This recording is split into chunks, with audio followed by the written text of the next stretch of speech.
Hello दोस्तों, welcome to my YouTube channel Adhyatmik Sanatan कहानी। आज की कहानी है भगवान श्री कृष्ण द्वारा अर्जुन को उपदेश। दोस्तों, यह महाभारत काल की बात है। धर्मराज युधिष्ठिर 7 अक्षौहिणी सेना के स्वामी थे। वे कौरवों के साथ युद्ध करने को तैयार हुए। पहले भगवान श्री कृष्ण अत्यंत क्रोधी दुर्योधन के पास दूत बनकर गए थे। उन्होंने 11 अक्षौहिणी सेना के स्वामी दुर्योधन से कहा, दुर्योधन, तुमने पांडवों के साथ धृतक्रीड़ा में उनसे उनका इंद्रप्रस्थ छीन लिया था। अब उनका 12 वर्ष का वनवास और 1 वर्ष का अज्ञातवास समाप्त हो चुका है, इसलिए तुम्हें उनका इंद्रप्रस्थ उन्हें लौटा देना चाहिए। परंतु दुर्योधन इंद्रप्रस्थ लौटाने को तैयार नहीं था। तब भगवान श्री कृष्ण ने पांडवों को 5 गांव देने की मांग की, परंतु श्री कृष्ण की बात सुनकर दुर्योधन ने क्रोध से कहा, मैं उन्हें सुई की नोक के बराबर भूमि भी नहीं दूंगा। हाँ, मैं उनसे युद्ध अवश्य करूंगा। ऐसा कहकर आवेग से दुर्योधन भगवान श्री कृष्ण जी को बंदी बनाने के लिए आगे आया। उस समय राज्यसभा में भगवान श्री कृष्ण ने अपने विराट स्वरूप का दर्शन कराकर दुर्योधन को भयभीत कर दिया। उसके बाद वहां उपस्थित विदुर ने अपने घर ले जाकर भगवान श्री कृष्ण जी का पूजन और सत्कार किया। उसके बाद भगवान श्री कृष्ण युधिष्ठिर के पास लौट गए और बोले, धर्मराज, आप दुर्योधन के साथ युद्ध कीजिए।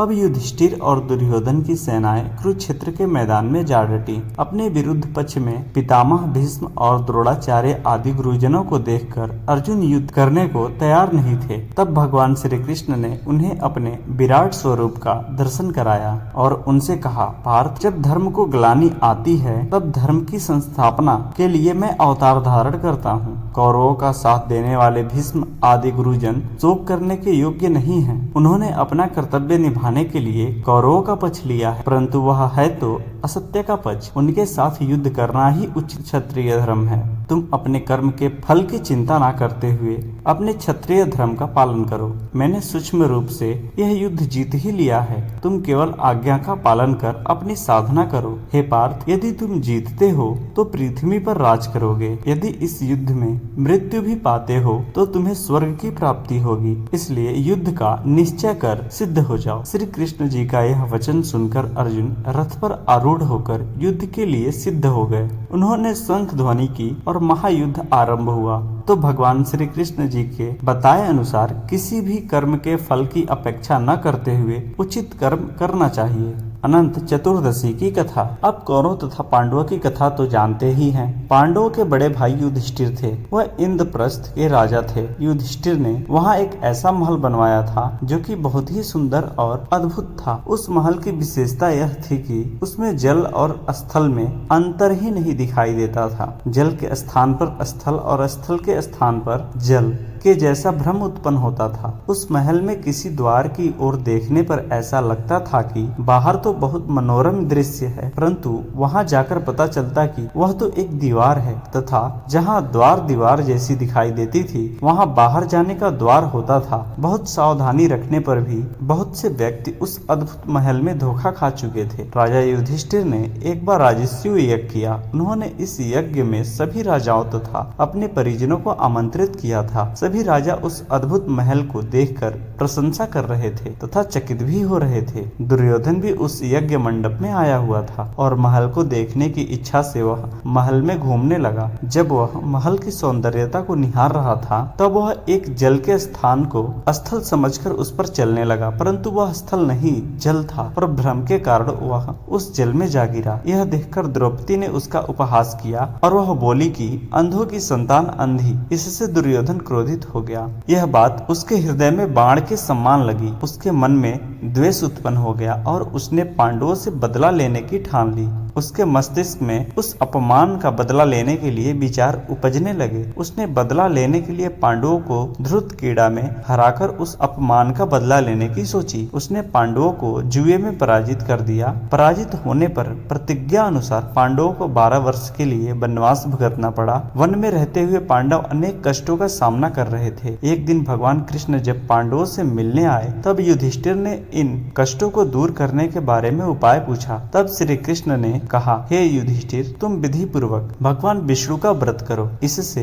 तुम्हारे सारे संकट दूर हो जाएंगे और तुम्हारा खोया हुआ राज्य पुनः प्राप्त हो जाएगा। अनंत चतुर्दशी का व्रत भाद्रपद मास में किया जाता है। यह महाविष्णु की पूजा है। इस संदर्भ में भगवान श्री कृष्ण जी ने उन्हें एक कथा सुनाई। प्राचीन काल में सुमंत नाम का एक नेक तपस्वी ब्राह्मण था। उसकी पत्नी का नाम दीक्षा था। उनकी सुशीला नाम की एक कन्या थी जो कि बहुत ही सुंदर और धर्मपरायण थी। कुछ समय उपरांत सुशीला की माता दीक्षा की मृत्यु हो गई। पत्नी की मृत्यु के बाद सुमंत ने कर्कसा नामक स्त्री से दूसरा विवाह कर लिया। सुशीला बड़ी हुई तब उसका विवाह ब्राह्मण सुमंत ने कौंडिन्य नामक ऋषि के साथ कर दिया। विदाई में कर्कसा ने दामाद को कुछ ईंटें और पत्थरों के टुकड़े बांधकर दे दिए। कौंडिन्य ऋषि दुखी होकर अपनी पत्नी को लेकर अपने आश्रम की ओर चल दिए, परंतु रास्ते में ही वे नदी के तट पर संध्या करने लगे। वहीं वन में सुशीला ने बहुत सी स्त्रियों को सुंदर वस्त्र धारण कर किसी देवता की पूजा करते हुए देखा। सुशीला के पूछने पर उन्होंने विधि पूर्वक अनंत व्रत की महत्ता बताई। सुशीला ने वहीं उस व्रत का अनुष्ठान किया और 14 गांठों वाला डोरा हाथ में बांधकर ऋषि कौंडिन्य के पास लौट आई। कौंडिन्य ने सुशीला से डोरे के बारे में पूछा तो उसने सारी बात बता दी। उन्होंने डोरे को तोड़कर अग्नि में डाल दिया। इससे भगवान विष्णु जी का अपमान हुआ, जिसके फलस्वरूप ऋषि कौंडिन्य दुखी रहने लगे। उनकी सारी संपत्ति नष्ट हो गई। जब उन्होंने अपनी पत्नी से इस दरिद्रता का कारण पूछा तो सुशीला ने